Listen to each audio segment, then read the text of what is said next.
diminished by the other amendments. Anyway, this is a state of play. It will pass through the third reading in Parliament within a day or two. It needs all the different points, especially this last one about him running again, have to be approved by the Constitutional Court. And then in April, in about a month, a little more than a month, there will be a public referendum, which one also expects support. And then in April, in about a month, a little more than a month, there will be a public referendum, which one also expects will pass.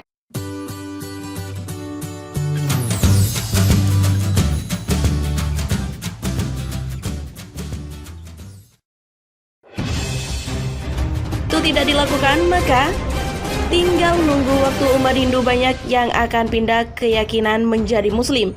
Sesuai dengan perhitungan dunia internasional, kalau umat Hindu dia menurun dan jumlah Muslim meningkat tajam.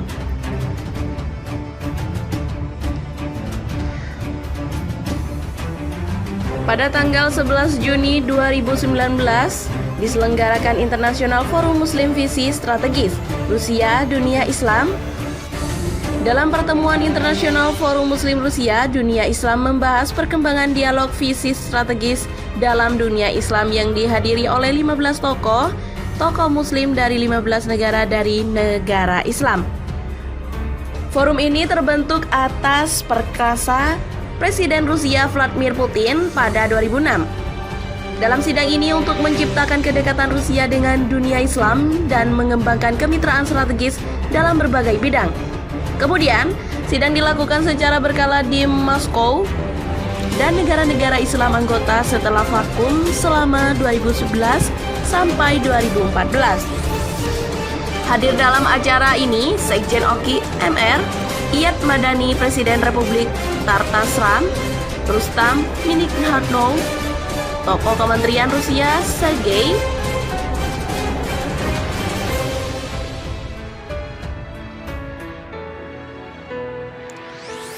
Dalam pidato sambutan Sheikh Rafil Kinutin, Presiden Dewan Muti Rusia dan Administrasi Spiritual Muslim Federation Rusia menyebutkan bahwa atas Presiden Vladimir Putin, kelompok kami dipimpin oleh Presiden Tatarstan Rustam Minikharnov Nurgaliev. Republik Tatars menjadi kontribusi berharga untuk pengembangan dialog strategis dengan dunia Islam. Hal ini telah menunjukkan relevansi inisiatif Presiden Rusia untuk pemulihan hubungan dengan negara-negara Muslim.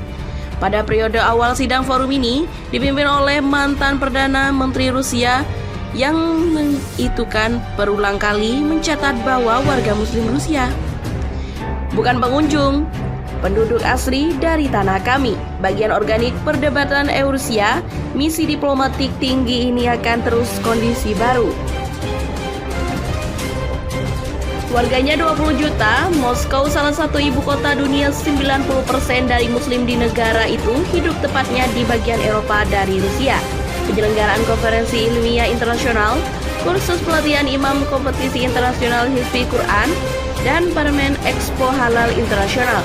Melalui konferensi ilmiah dan seminar menjelaskan kepada masyarakat, para ilmuwan dan praktisi urusan publik mengenai ekonomi Islam dari figur perbankan dan sistem keuangan negara-negara muslim, penyesuaian standar sistem industri halal mereka, dan memberikan penghargaan kepada hasil yang terbaik. Selain itu, di Rusia dalam beberapa tahun terakhir ini telah menerapkan kerjasama dengan perguruan tinggi dengan terkemuka dalam studi pendalam penelitian tentang sejarah dan budaya Islam di antara lain Moscow State University, sistem akademik Rusia yang mencegah analisis konflik agama, realisasi potensi perdamaian Islam di dunia. Seruan perdamaian Vladimir Putin menggunakan ayat suci Al-Quran mengejutkan dunia.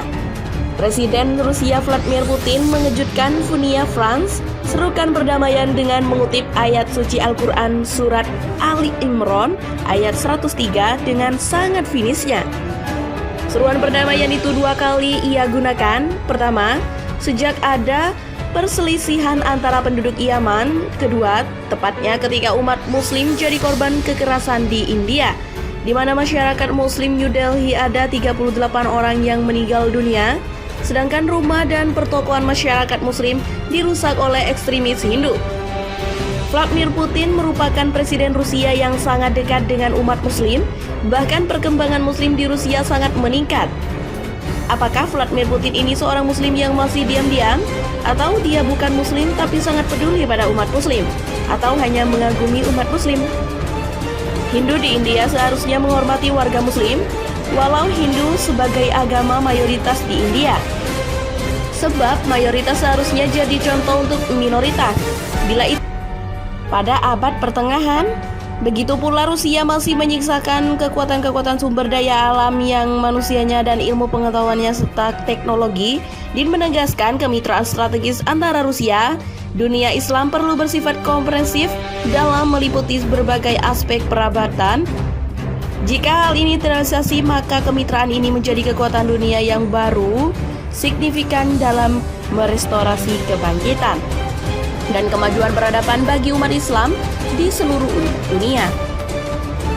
Pada sidang ini membahas resolusi bersama yang dihadapi ancaman radikalisme atas dasar agama yang menggunakan kekerasan, pseudo negara pseudo Islam, dengan mengakui pentingnya faktor kebutuhan untuk menghormati tiga agama Ibrahim, yaitu Yahudi, Kristen, dan Islam. Juga disepakati langkah-langkah bersama dalam mengerahkan kehidupan global ke arah yang lebih baik, damai, dan lebih maju.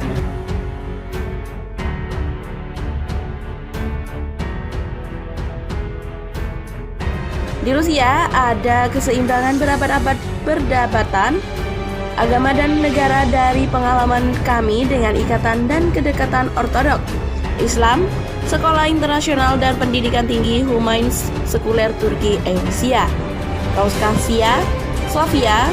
Kami memiliki alat media dasar majalah Rusia Minaret Islam, yang diterbitkan dalam bahasa Islam dan Inggris, Rusia Arab, Turki, dan Farsi. Dalam sambutan Sekjen OKI Organisasi Konferensi Islam, Mr. Iyad Madani menekankan pentingnya kemitraan strategi Rusia dunia Islam. Karena antara dua pihak tersebut berhubungan historis, ekonomi, dan sosial budaya. Untuk itu, Rusia telah diterima sebagai pengamat pada sidang-sidang OKI. Din Samsudian mendapatkan kesempatan pertama berbicara dalam pembukaan ini. Dunia Islam memiliki 4 sumber daya, yaitu sumber daya manusia, sumber daya alam, sumber daya nilai, yaitu ajaran-ajaran Islam itu sendiri yang menggerakkan kehidupan, dan sumber daya sejarah, yaitu adanya masa lalu yang jaya. Kalau orang Rusia dan non-Muslim kan cenderung punya anak 1. Tapi kalau orang Muslim itu punya anak 3 sampai 4, sehingga cenderung akan naik populasinya, kata Fahrul Razi. Sayangnya, sampai saat ini masyarakat Indonesia masih banyak yang terbuai dengan nostalgia masa lalu bahwa Rusia adalah negara sosialisasi dan dari ideologi komunis, padahal spirit dan semangat baru dalam kebangkitan Islam di Rusia telah berlangsung sejak setidaknya 2 Dwarsawa.